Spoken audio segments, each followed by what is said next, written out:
नमस्कार दोस्तों, स्वागत है आप सभी का हमारे जय महाकाल राशिफल चैनल में। लोगों का एक बार फिर से, जैसे कि हमारे सप्ताह में सभी जो दिन हैं ये अलग अलग प्रकार की देवी देवताओं को समर्पित होता है। शुक्रवार के दिन माँ लक्ष्मी को समर्पित है और माँ लक्ष्मी धन की देवी कही जाती है।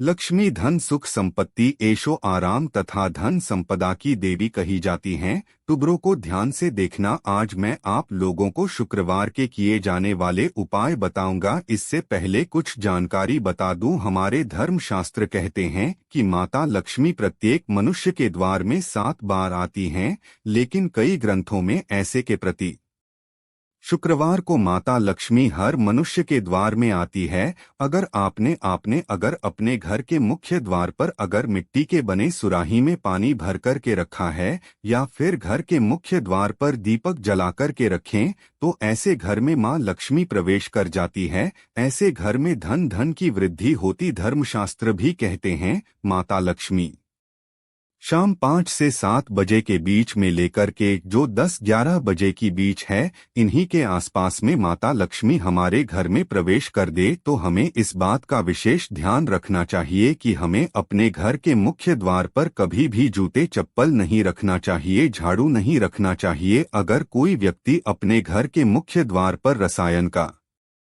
के बाद सायंकाल के बाद माता लक्ष्मी हमारे घर में आती है शुक्रवार के दिन, तो अगर सायंकाल के समय में आप अपने घर के मुख्य द्वार पर अगर झाड़ू रख देते हैं या फिर चप्पल रख देते, तो माता लक्ष्मी वापस लौट जाती है। और जिस घर में माँ लक्ष्मी प्रवेश न करें, ऐसे घर दरिद्र हो जाती है। ऐसे घर में ही बड़ी बहन दरिद्रता प्रवेश करती है। आपने जरूर देखा होगा, सब मनुष्य अपने घर के मुख्य द्वार पर नींबू और जो लाल मिर्च होते यह टांग कर की क्यों रखती? इनके टांगने के कारण है, जिस घर में नींबू और जो लाल मिर्च टंगा होता है उस घर में माता लक्ष्मी दरिद्रता प्रवेश नहीं करती, क्योंकि दरिद्रता देवी के मुख्य आहार नींबू और निजी हैं। इसलिए यह भी कहा जाता है कि अपने घर के फ्रिज में कभी भी एक साथ नींबू और मिर्च नहीं रखना चाहिए। जिस घर के फ्रिज में अगर एक साथ नींबू और मिर्च ही रखा जाता है, वह घर कंगाल बन जाता है। उस घर में धन का अभाव होने लगते हैं, उस घर में दरिद्रता आ जाती है। और जिस घर में दरिद्रता प्रवेश कर जाए, दरिद्रता आ जाए, उस घर में हमेशा दुख और तकलीफ आती है, क्योंकि दरिद्रता देवी के साथ में दुख और तकलीफ ये दोनों उनके सेवक के रूप में चलती है। तो अगर आप चाहते हैं कि आपके घर में माँ लक्ष्मी प्रवेश करते हैं, आप भी धन्य ढंग से धन वैभव से परिपूर्ण बने रहे, को पूरा जरूर देखना। आप ही लोगों के फायदे के लिए मैं आप लोगों के लिए बना रहूं। थोड़ी लंबी हो सकती, लेकिन जानकारी अच्छी होगी।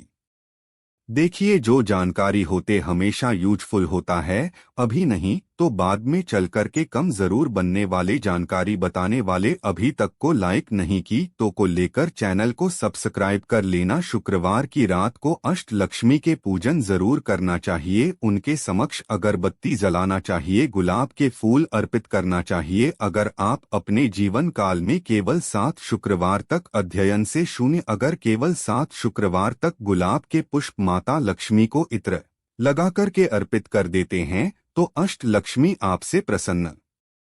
अष्ट लक्ष्मी को जो लाल कलर की पूजा खासकर कि जो गुलाब के पुष्प में अत्यंत प्रिय है, और किसी भी नामक व्यक्ति को देखने उनके प्रिय वस्तु उनको देते काफी प्रसन्न। यह तो देवी माँ है, तो आपसे प्रसन्न होंगे। तो आपके जीवन में धन संबंधी समस्या है, किसी भी प्रकार की परेशानी दूर हो जाते हैं। लेकिन इससे पहले श्री एम अष्टलक्ष्मी हिरे में सीधे मम गृहे आदर्श आगर च नमः स्वाहा इस मंत्र को जरूर अपनाएं। ये मंत्र भी नहीं जानते तो यह माता लक्ष्मी आप मेरे घर में प्रवेश कर जाएंगे। फिर वह धन संपत्ति प्राप्त करने के लिए आपको यह गुलाब के फूल चढ़ाते हाथों करके चढ़ा सख्त। फिर लक्ष्मी स्वागत करने के लिए हमारे धर्म शास्त्रों में टोने टोटके जो प्राचीन उसमें भी लिखे हुए जो साधक कलर की गुलाबी की पूजा पाठ उसमें इत्र छिड़क करके घर के मुख्य द्वार पर अलग अलग गए 1-2 फीट की अंतराल में 7 जगह गुलाब की पुष्पा सायंकाल के बाद रखते हैं,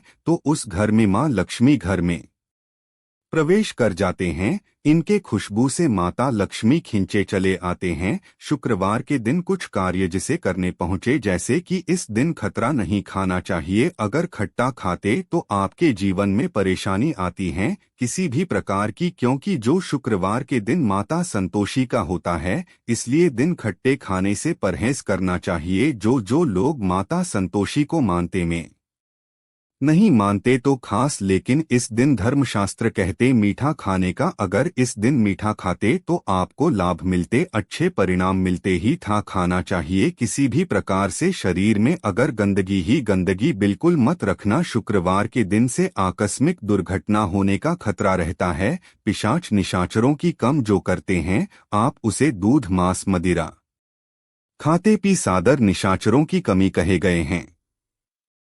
चलिए मैं आप लोगों को बताना चाहूंगा शुक्रवार के दिन क्या करना चाहिए। इस दिन आप पानी में उचित मात्रा में दही और फीट के लिए अगर डालकर की स्नान करते हैं तो किसी कारणवश अगर आपके शरीर में रोग दोष दूर होते हैं। रात को सोने से पहले अपने दांत में फिटकरी का पानी से कुल्ला करके अगर आप सोते हैं तो इसे भी जो धनदायक पर कह गए हैं। लक्ष्मी की उपासना करना चाहते हैं तो इस दिन माता लक्ष्मी के लिए खीर बनाकर की खीर माता लक्ष्मी को चढ़ा सकते हैं, स्वयं खा सकते हैं। मोती की माला भी अति शुक्रवार के दिन मोती की माला पहनने से हमारे जीवन में आकस्मिक परिवर्तन होता है। कहने का मतलब है अचानक ऐसे जीवन में परिवर्तन आ जाता है जिसकी आप कल्पना नहीं कर सकती है। जीवन में आपको आगे बढ़ने में, आपकी प्रगति करने में, प्रोग्रेस करने में काफी मदद करते। मत्ती बार बोल चुका हूँ कि जो मोती की माला गले से कोई व्यक्ति शुक्रवार के दिन धारण करते हैं तो मन हमेशा शांत रहते हैं। जिनके बीपी बढ़ जाते हैं, ऐसे व्यक्ति को मोती की माला जरूर धारण करना चाहिए। बीपी बिल्कुल कंट्रोल्ड रहते हैं, उससे नहीं आने देते। शरीर में दिखी जो माता लक्ष्मी की सार्वभौम हैं, जो शुक्र देव जो माता लक्ष्मी दोनों को धनदायक कहे गए हैं। तो शुक्रवार के दिन, शुक्रवार तक प्रकृति है, मृदु है, एकदम है। तो इस दिन लाल चंदन हमें लगाना चाहिए। नृत्य, कला, गायन, संगीत, यह सब क्षेत्र से जुड़े जो भी कार्य करना चाहते हैं, इसी दिन आपको शुरुआत करना चाहिए। शुक्रवार को क्या करने से धन आता है? तो ज्योतिष शास्त्र के अनुसार शुक्रवार के दिन माता लक्ष्मी को प्रसन्न करने के लिए सबसे पहले मां लक्ष्मी की पूजा अर्चना करना चाहिए। इसके बाद लक्ष्मी सूक्त का पाठ या श्री सूक्त का पाठ या कनकधारा स्तोत्र का पाठ कर सकते हैं। इससे धन की बारिश होती। कहने का मतलब है कि अगर आपके टीआर गुलाम को मार डाल। संध्या का समय था। अकबर अपने बाग में दरबारियों के साथ राजकीय विषयों पर विचार कर रहा था। इतने में तानसेन ने अपनी सारंगी मिलानी शुरू की। सबका ध्यान तानसेन के वाद्य की तरफ आकृष्ट हो गया। दरबार का शेष कार्य स्थगित कर दिया गया। तानसेन ने एक मनहरन तान सारंगी पर छेड़ी। चारों तरफ से वाह वाह की ध्वनि आने लगी। बादशाह आनंदमग्न तकिए के सहारे लेटा हुआ सुन रहा था। चारों तरफ आनंद छा रहा था। इसी समय शहर का कोतवाल 2 आदमियों को लिए हुए आया। उन आदमियों के कपड़े खून से लथपथ हो रहे थे। कोतवाल के अचानक आ पहुंचने से बड़ा रंग में भंग हो गया। बादशाह झल्ला गया और झिड़ककर कोतवाल 21 अकबर बीरबल विनोद से बोला, क्या तुमको इतनी भी तमीज न हुई कि यह समय दरबार का नहीं है? ऐसे मनबहलाव के समय बंदियों का लाना कहाँ तक उचित था? ये कैदी रात भर हवालात में रखे जा सकते थे। कल दरबार लगने पर इनके मामले पर विचार किया जा सकता था। फिर इतनी आतुरता दिखलाने का क्या कारण है? बादशाह की नाराजगी से कोतवाल सहम गया, परंतु बिना असलियत बतलाए भी काम नहीं चलते देखा। कुछ सोच समझकर उसने कहा, गरीब परवर, इसमें संदेह नहीं कि मैं इनको सुबह लेकर हाजिर हो सकता था, परंतु इनका मामला बड़ा बेढंगा है, जिस कारण मुझको विवश होकर इसी समय आना पड़ा। उससे ऐसा सुनकर बादशाह कुछ शांत होकर बोला, अच्छी बात है, इनका अभियोग सुनाओ। कोतवाल ने कहा, आज जब मैं नगर में गश्त लगाते हुए व्यापारियों की मंडी में पहुंचा तो क्या देखता हूं कि एक जगह बहुतेरे आदमियों की भीड़ लगी हुई है। जब वहां गया तो इस अपरिचित मनुष्य को इस नगर व्यापारी से मार पीट करते देखा। यह अपरिचित मनुष्य नगर व्यापारी को झिड़क रहा था कि अरे दुष्ट, आज से 5-7 वर्ष पहले तू मेरा दास था और वहां से छिपकर भाग आया है। बड़े परिश्रम के बाद आज तुझे पकड़ लिया है, अब मेरे रुपए अदा कर। इसको झिड़कते देख नगर व्यापारी बोला, नालायक, दास तो मेरा तू है, तुझे मैं आज कितने ही वर्षों से ढूंढ रहा था, भाग्यवश इस समय हाथ बाईस लगा है। इनकी आपस की ऐसी लड़ाई देखकर मैं इन्हें गिरफ्तार कर सरकार में लाया है। अब आपकी जैसी मर्जी हो इनका निपटारा कीजिए। बादशाह ने उनसे साक्षी मांगी। नगर सौदागर ने कहा, गरीब परवर, आज 5 वर्ष का अरसा हुआ कि मैं अपना शहर ईरान छोड़कर दिल्ली आ बसा हूँ और यह हमारा नौकर इससे 2 वर्ष पहले ही मुझको छोड़कर भाग गया था। आज जब मैं बाजार में खरीद फरोख्त कर रहा था तो यह भी अचानक वहीं आ पहुंचा और मेरा हाथ पकड़कर बोला, तू मेरा गुलाम है, तू मेरा गुलाम है। मेरे व्यापारी होने का सारा शहर साक्षी है। जब पहला व्यापारी अपना बयान दे चुका तो दूसरा विदेशी व्यापारी बोला, पृथ्वीनाथ, यह झूठ बोलता है, क्योंकि ईरान का व्यापारी मैं हूं। इस शहर में मैं बिल्कुल नया नया आया है, इस कारण यहाँ का एक भी नागरिक मुझे नहीं पहचानता। यह जो इस नगर में शेरली के नाम से विख्यात हो रहा है सो इसका फर्जी नाम है। यह नसीबा नागी मेरा गुलाम है। 7 वर्ष का जमाना गुजरा जब मैं इसे दुकान पर छोड़ बाहर व्यापार के लिए गया था। मौका देख यह मेरी बहुत बड़ी रकम चुराकर भाग आया है। तभी से मैं इसकी खोज में दर दर ढूंढता फिरता हूँ। आज 7 वर्षों के बाद यहाँ मिला है। इनका अभियोग दरबार के सभी लोग बड़े गौर से सुन रहे थे। मामला भी बड़ा पेचीदा जान पड़ता था। दोनों ही सौदागर के लिबास में थे और दोनों की मुखाकृति भी अमीरों की सी थी।